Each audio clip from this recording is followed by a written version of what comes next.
Regardez attentivement ces deux images affichées à Dell, écran. Il n'y a qu'une seule année civile qui sépare ces deux clichés. Et pourtant, rien ne semble avoir bougé en Russie durant cette période. Concentrons-nous d'abord sur la photo de gauche. Cette séquence date de fin 2024. Nous sommes dans un supermarché, en plein cœur de Moscou, où les rayons ont encore l'air bien remplis. Un citoyen essaie rapidement de dissimuler un paquet de beurre sous son manteau. Depuis ce jour, Vladimir Poutine ne cesse de répéter le même refrain. Il dit que nous essayons volontairement de freiner la croissance économique. Il ajoute que l'inflation est sous contrôle et qu'une récession n'est même pas à l'horizon. Mais maintenant, portons notre regard sur le 15 novembre 2025. Nous sommes à Yakoutsk, là où 90% des diamants, de l'or et de l'uranium russe sont extraits. Mais ce que vous voyez, ce n'est pas le luxe. Ce que vous voyez, c'est la boue, la misère, et des citoyens désespérés faisant la queue pour acheter de la viande congelée.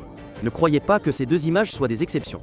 Lorsque nous avons braqué nos objectifs sur le village d'Ishma dans la région de Tyumen, nous sommes tombés sur une image d'eau, économie de guerre si sombre que même George Orwell n'aurait pu l'imaginer. Des routes criblées de nids de poules. L'asphalte a disparu depuis des années et n'a jamais été remplacé. Pourtant, au milieu de ce délabrement, il y a une machine qui fonctionne activement. Des énormes haut-parleurs fixés sur une camionnette rouillée. Ce véhicule de propagande sillonne les rues misérables, diffusant des marches militaires de la victoire à plein volume et appelant les citoyens à se sacrifier pour la patrie.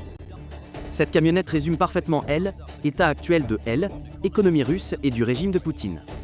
Alors que les infrastructures civiles s'effondrent, l'intégralité des ressources, toute énergie et tout l'argent du pays sont injectés dans l'appareil de propagande et la guerre. C'est là qu'entre en scène Elvira Nabiullina, la gouverneure de la Banque centrale russe, encensée pendant des années par les médias occidentaux, comme la magicienne financière du Kremlin. Nabiullina a mis de côté son langage diplomatique et technique habituel pour confesser une terrible vérité. Il est très difficile de prévoir l'impact des nouvelles sanctions occidentales. Cette phrase est la manière bureaucratique russe de dire « Nous n'avons plus le contrôle, le volant est bloqué, et nous ne savons pas où nous allons nous écraser ». Pire, Nabiullina a annoncé aux Russes et aux industriels que l'enfer des taux d'intérêt élevés allait durer jusqu'à la fin de 2026. Nabiullina a porté le taux d'intérêt à un niveau exorbitant de 21%. C'est un coup de frein donné dans la panique. Vladimir Poutine enfonce l'accélérateur économique avec des milliers de milliards de roubles de dépenses de guerre, de salaires militaires et d'avantages pour l'industrie de la défense. A l'inverse, Elvira Nabiullina appuie à fond sur le frein, en augmentant les taux pour stopper la flambée des prix. Cela fait exploser le moteur de l'économie russe. La preuve la plus concrète que le moteur explose nous vient du directeur de l'industrie de la défense, Alexei Chadaïev. Chadaïev dit que l'économie est verrouillée et que le crédit est devenu si impossible que les entreprises reviennent à des accords de troc, comme au jour oublié des années 1990. Alors que l'économie revient au troc en interne, les artères vitales de la Russie sont coupées une par une, brutalement, de l'extérieur. Si ce était qu'une crise monétaire, la Russie vendrait son pétrole, chercherait des devises étrangères et importerait de la nourriture. Mais ce à quoi nous assistons est la campagne d'étranglement logistique la plus complète que l'histoire moderne ait jamais connue. La Russie ne devient pas seulement plus pauvre, elle est en train d'être physiquement coupée du monde. En observant la carte du haut, nous voyons que l'encerclement de la Russie s'est transformé en un nœud coulant. Sur le flanc ouest de cet étranglement, la frontière polonaise n'est plus un simple poste de douane. Elle est devenue un rideau de fer impénétrable. Des sources confirment que les contrôles du côté polonais ont atteint un degré de fermeture totale. Pas même un oiseau ne peut traverser la frontière. La fermeture de la frontière polonaise équivaut à débrancher le système de survie de l'agriculture russe. Car l'agriculture russe n'est pas un héritage soviétique, mais un système intégré dépendant à 70% de la technologie occidentale, des semences aux médicaments, des tracteurs aux pièces détachées de moissonneuses-batteuses. Quand la frontière ouest se ferme, les pièces de rechange pour tracteurs John Deere n'arrivent plus. Les semences en provenance des Pays-Bas n'arrivent plus. Les gigantesques tracteurs, ces machines qui labourent les champs, se sont transformés en ferraille, faute de pièces de rechange. Les champs ne peuvent être semés, faute de machines.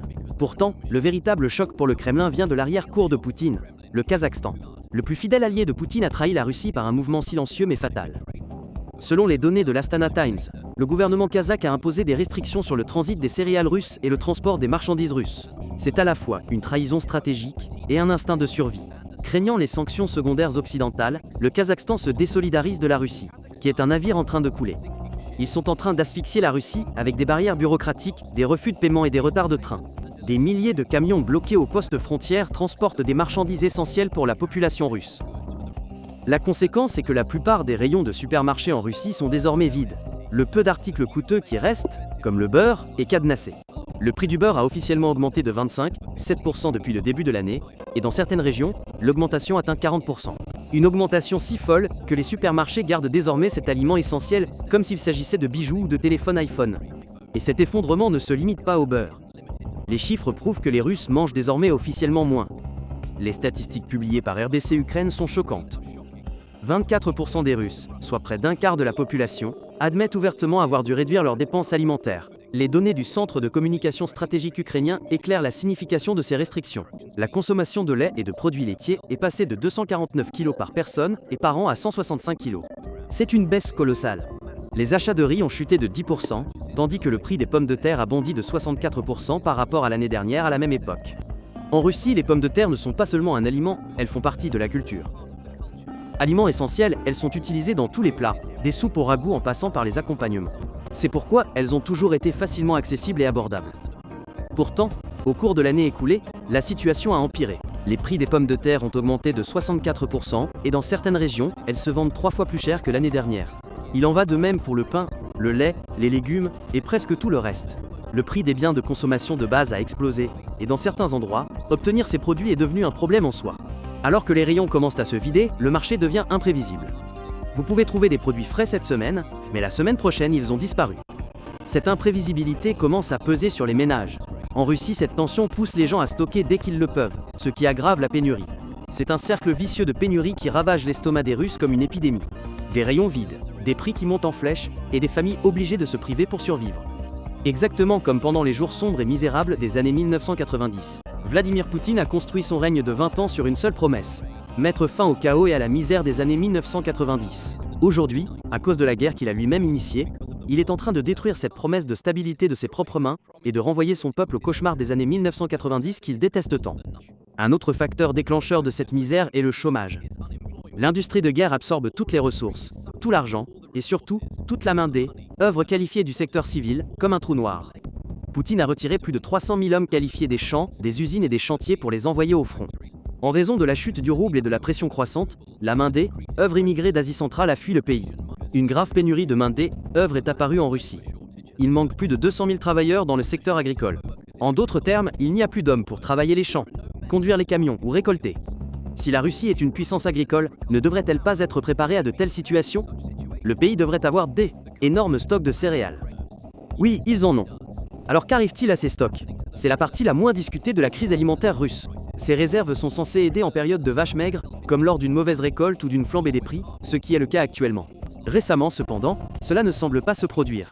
Au lieu d'utiliser les réserves pour faire baisser les prix et atténuer la pénurie, le gouvernement semble s'y accrocher. Une grande partie des céréales se trouverait toujours dans des silos de stockage, selon les accusations. Pire encore, une partie est réservée à des accords d'exportation vers d'autres pays pour faire rentrer de l'argent. Sur le papier, cela peut aider l'économie russe, mais cela n'aide pas les familles qui luttent pour acheter des produits de base, comme le pain. Cela place le pays dans une position difficile. Si le gouvernement conserve les céréales en stock, il peut protéger les approvisionnements futurs et gagner des devises. Cela maintient également les prix intérieurs à un niveau élevé. Et en ce moment, cette situation exerce une pression sur les citoyens ordinaires. Le prix du pain a augmenté, et de nombreuses familles doivent réduire leurs dépenses alimentaires. Si le gouvernement ne parvient pas à changer de cap, la crise ne se limitera pas à l'alimentation. Ce sera aussi une crise de leadership. Une autre raison pour laquelle les prix des denrées augmentent en Russie peut être résumée en 3 mots: carburant, transport et guerre. Il y a d'abord le carburant.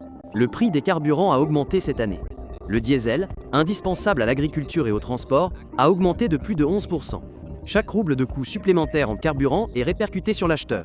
Les raffineries ferment aussi faute d'équipements et les subventions d'État pour équilibrer les prix ont été réduites. Les agriculteurs et les chauffeurs de camions souffrent. À mesure que le coût du carburant augmente, chaque maillon de la chaîne d'approvisionnement alimentaire devient plus cher. Même lorsque la nourriture est produite, le problème n'est pas terminé. Le transport à travers le pays devient un défi majeur, principalement en raison de la vaste superficie de la Russie. Regardez cette carte. Vous pouvez voir pourquoi la Russie doit s'appuyer sur son vaste réseau ferroviaire pour transporter les marchandises. Ce réseau, cependant, se détériore rapidement. Le volume de fret transporté a diminué au cours des 2 dernières années et des centaines de milliers de wagons sont à l'arrêt. Les trains sont retardés ou annulés, et le fret militaire est privilégié par rapport aux marchandises civiles. Cette situation oblige à transporter davantage de nourriture par la route. Pourtant, ce n'est pas idéal, car les routes russes sont en mauvais état. De nombreuses autoroutes rurales s'affaissent, ce qui ralentit les livraisons et augmente les coûts. Le transport routier a augmenté au cours de la dernière année, mais il est beaucoup moins efficace et bien plus cher. Par-dessus tous ces problèmes, les attaques ukrainiennes aggravent la situation. Les attaques de drones et le sabotage ont touché des camions-citernes de carburant, des voies ferrées et des infrastructures critiques à travers la Russie. Cela a perturbé la chaîne d'approvisionnement et retardé les livraisons. Le résultat de tout cela est la situation que nous voyons aujourd'hui. En fin de compte, l'image est devenue parfaitement claire. La Fédération de Russie paie sa prétention à devenir une superpuissance militaire par la faillite de sa société civile et la fin de sa population. Peu importe à quel point la camionnette de propagande rouillée de Tyumen crie fort, peu importe à quel point Poutine enfonce l'accélérateur, le coup de frein paniqué de Nabiullina et les réfrigérateurs vides ont fait exploser ce moteur.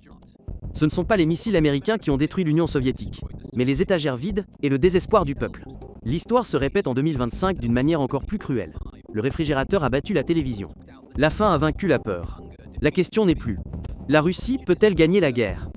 La question est: combien de temps les Russes vont-ils accepter d'être assis sur des diamants, tout en s'enfonçant dans la boue pour trouver de la viande? Quand est-ce que la rage de cette file d'attente viendra frapper les murs du Kremlin? Nous allons continuer à suivre cet effondrement de très près. Le moment de l'explosion du moteur et de la tempête sociale est proche. Abonnez-vous à la chaîne pour voir la vérité, activez les notifications et laissez-nous vos avis dans les commentaires. Pensez-vous que la faim puisse vaincre la peur? Ou les Russes vont-ils assister à cet effondrement en silence? Merci de nous avoir suivis.